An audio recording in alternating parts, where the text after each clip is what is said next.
watt and 860 watt lamps of the same voltage rating, the resistance of the 200 watt lamp will be। हमसे पूछा गया है कि दो लैंप्स हैं हमारे पास, एक है 200 वोल्ट का, एक है 860 वोल्ट का। तो इसमें से और सेम वोल्टेज रेटिंग के हैं दोनों, तो हमें बताना है कि जो रेजिस्टेंस है 200 वोल्ट के लैंप्स की वो 860 वोल्ट के लैंप के कंपैरिजन में कम होगी या ज्यादा होगी। सबसे पहले आइए हम देखते हैं हम रेजिस्टेंस निकालने का फॉर्मूला। रेजिस्टेंस जो है लैंप में आती है वी स्क्वायर बाई पी। यहाँ पे वी वोल्टेज रेटिंग होती है, तो अब हम रेजिस्टेंस ऑफ 1 निकालते हैं। वोल्ट वी स्क्वायर को हम एज इट इज रखते हैं क्योंकि हमें वोल्टेज रेटिंग नहीं दी गई है। पावर रेटिंग रखते हैं 200, ये होगी फर्स्ट लैंप की L1 के लिए।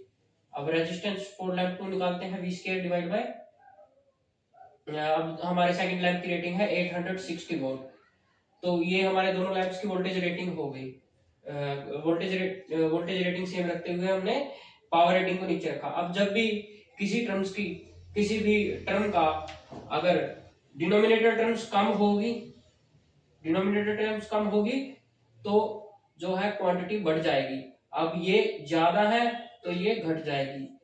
तो अब हम इसको देख के कह सकते हैं, क्योंकि 860 ज्यादा है 200 से, तो यहाँ पे जो है रेजिस्टेंस कम होगी और R1 की रेजिस्टेंस ज्यादा होगी, तो resistance of R1 lamp 200 what will be higher.